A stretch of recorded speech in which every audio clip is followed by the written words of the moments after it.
Hello friends, welcome to your channel GS with Pravesh. In this video, we are going to discuss important PIB news item for UPSC of 10th of May 2025. 10 मई 2025 की जो भी important news हैं जो आपको जाननी चाहिए PIB में UPSC के हिसाब से उनको हम लोग यहाँ पर डिस्कस करेंगे।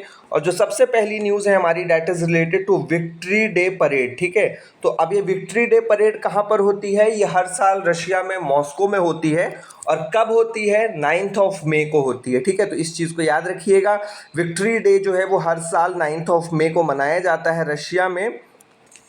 And it commemorates the anniversary of victory of Soviet people in second world war. ठीक है, तो जो सोवियत के सामने जर्मनी ने घुटने टेके थे 9 मई 1945 को, उसको कमेमोरेट किया जाता है या उसकी याद में किया जाता है। ठीक है, तो याद रखिएगा 1945 जर्मनी जो है उसने सरेंडर किया सोवियत यूनियन के सामने, जर्मनी ने सोवियत यूनियन के सामने। ठीक है, और जो हमारा सेकेंड वर्ल्ड वॉर है वो कब से कब तक चला?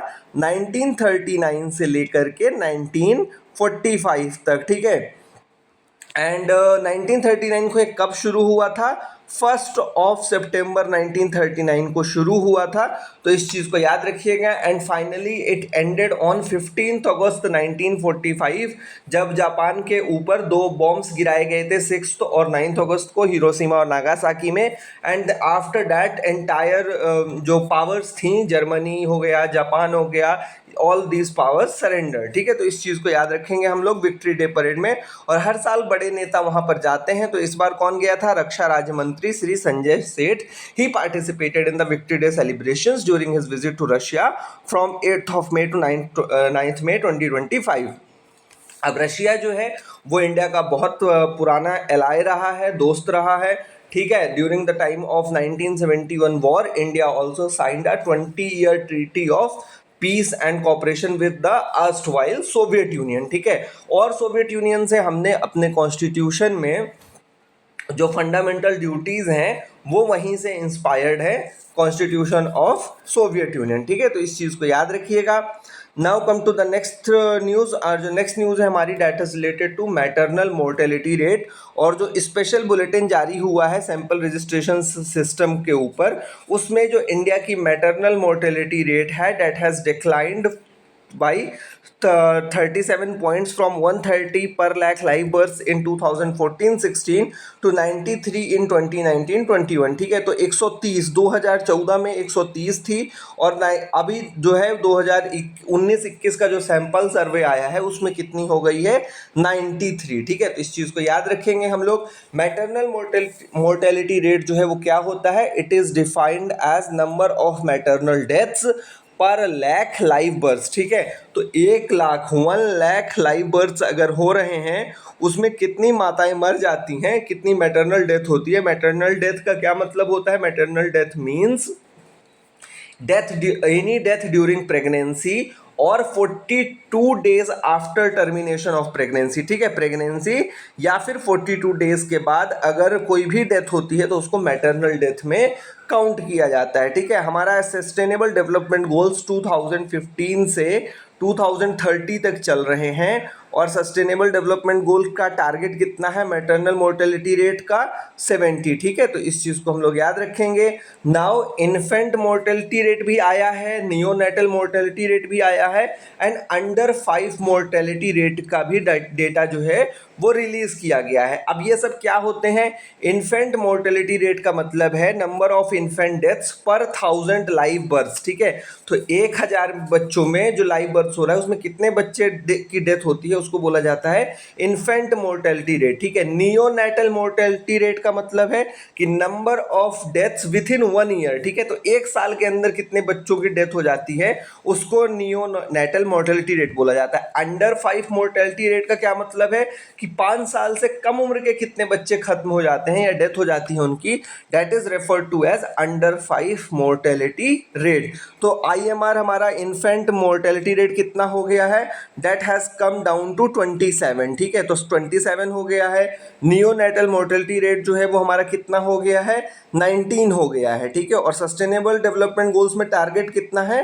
12 का। अंडर 5 मोर्टेलिटी रेट जो है वो कितने पर आ गया है, 31 पर आ गया है, और टारगेट कितना है, 25। तो आप यहाँ पर देख सकते हैं India is slowly moving towards achieving these sustainable development goals target. अब ये सारे फैक्ट्स जो हैं बहुत इंपॉर्टेंट हैं। आप जब हेल्थ के ऊपर आंसर लिखें अपने मेंस के अंदर, तो आप इन सारी चीज़ों को, या डेमोग्राफी के ऊपर लिखें तो इन सारी चीज़ों को हाईलाइट कर सकते हैं। नाउ जो नेक्स्ट है हमारा, that is sex ratio and total fertility rate. ठीक है, तो सेक्स रेशियो क्या होता है, it is defined as number of females per 1000 mails. ठीक है, तो नंबर ऑफ फीमेल यानी कितनी फीमेल्स हैं पर 1000 मेल्स के ऊपर, तो इसको ऐसे कैलकुलेट किया जाता है, ये इसका फॉर्मूला है। ठीक है, तो सेक्स रेशियो ये हो गया। तो अभी सेक्स रेशियो जो है वो बर्थ में इंप्रूव हुआ है। सेक्स रेशियो एट बर्थ मतलब कितनी लड़कियां पैदा हो रही हैं लड़कों की तुलना में, तो वो जो है वो इंप्रूव हुआ है 899 से अब आ गया है 913 पर। ठीक है, but still it is very low, कि मतलब 913 पे है लेकिन इम्प्रूवमेंट हुआ है, तो इस चीज़ को याद रखिएगा। टोटल फर्टिलिटी रेट का क्या मतलब होता है, टोटल फर्टिलिटी रेट का मतलब होता है कि number of children a women will beer during her reproductive age. ठीक है, तो जैसे मान लीजिए कि अगर कोई महिला है, उसकी अगर reproductive age 13 to 45 years average माना जा सकता है, तो वो उस दौरान वो कितने बच्चे पैदा करेगी, इसको बोला जाता है टोटल फर्टिलिटी रेट। ठीक है, तो अब ये जो है वो हमारा कांस्टेंट बना हुआ है 2.0 पर। पहले ये 2.3 था 2014 में, अब 2021 में 2.0 आ गया है। जो आइडियल फर्टिलिटी रेट है, टोटल फर्टिलिटी रेट, वो है 2.1, यानी 2 बच्चे मतलब होने चाहिए, so that the population is constant and इस तरह का ना हो। लेकिन अभी जो है वो इंडिया का जो टोटल फर्टिलिटी रेट है that has come down to 2.0, and कुछ स्टेट्स हैं जो जैसे केरला हो गया, वहाँ पर इट इज़ 1.9 ऑल्सो। तो that is becoming a huge problem. जैसा कि बाकी डेवलप्ड कंट्रीज में भी ये प्रॉब्लम बन रही है कि people are not producing childs. ठीक है, तो बच्चे नहीं पैदा कर रहे हैं, उस कारण से पॉपुलेशन के ऊपर जो है वो एक डिसबैलेंस टाइप का हो जाता है। तो ये चीज़ हम लोग याद रखेंगे कि India's total fertility rate has come down and it is steadily declining, और कई राज्यों में इसको इम्प्रूव करने की ज़रूरत आने वाले समय में आने वाली है। Now come to the next news. और जब आप ये न्यूज़ सुन रहे होंगे 11 मई को, तो नेशनल टेक्नोलॉजी डे है आज, जो है याद रखिएगा नेशनल टेक्नोलॉजी डे है 11th ऑफ मई को, and it commemorates the India successful nuclear test. जो ऑपरेशन शक्ति के अंदर हमने न्यूक्लियर टेस्ट किया था, उसकी याद में प्रधानमंत्री श्री अटल बिहारी वाजपेयी जी ने 11 मई को नेशनल टेक्नोलॉजी डे घोषित किया था। ठीक है, तो इस चीज़ को हम लोग याद रखेंगे। National technology Day is celebrated on 11th of May. जो 2025 की थीम है वो है यंत्र। यंत्र का क्या फुल फॉर्म है, Yugantar for advancing new technology research and acceleration. ठीक है, तो यंत्र का फुल फॉर्म याद रखिएगा, थीम याद रखिएगा, Yugantar for advancing new technology research and acceleration. और ये आइकॉनिक इमेज है हमारे पूर्व प्रधानमंत्री अटल बिहारी वाजपेयी की, जब पोखरण में सेकेंड न्यूक्लियर टेस्ट किया गया उसके बाद। ठीक है, यहाँ पर आप उस समय के डिफेंस मिनिस्टर जॉर्ज फर्नांडिस साहब को देख सकते हैं, जो मेन रोल प्ले किया था डॉक्टर एपीजे अब्दुल कलाम साहब को देख सकते हैं। ठीक है, भैरव सिंह शेखावत साहब यहाँ पर खड़े हुए हैं। तो इस चीज़ को याद रखिएगा, national technology day it commemorates the nuclear test done by India in Pokhran. ठीक है, उसके बाद जो हमारी नेक्स्ट न्यूज़ है that is related to India Pakistan.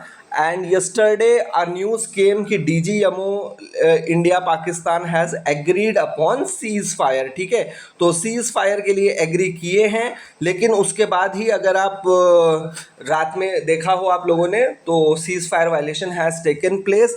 And Ministry of External Affairs की जो प्रेस ब्रीफिंग हुई है उसमें they have given again clear free hand to army to respond to the ceasefire violation. ठीक है, तो पाकिस्तान सुधरने वालों में से नहीं है, और इस पर जो है वो एक बहुत ही अच्छी कविता लिखी थी वाहिद अली वाहिद ने कि द्वंद्व कहाँ तक पाला जाए, दूध छीन बच्चों के मुख से क्यों नागों को पाला जाए, दोनों और लिखा हो भारत, सिक्का वही उछाला जाए, तू भी है राणा का वंशज, फेंक जहाँ तक भाला जाए, इस बिगड़ैल पड़ोसी को तो फिर शीशे में ढाला जाए, तेरे मेरे दिल पर ताला, राम करे ये ताला जाए, वाहिद के घर दीप जले तो मंदिर तलक उजाला जाए, कब तक बोझ संभाला जाए, युद्ध कहाँ तक टाला जाए, तू भी है राणा का वंशज, फेंक जहाँ तक भाला जाए।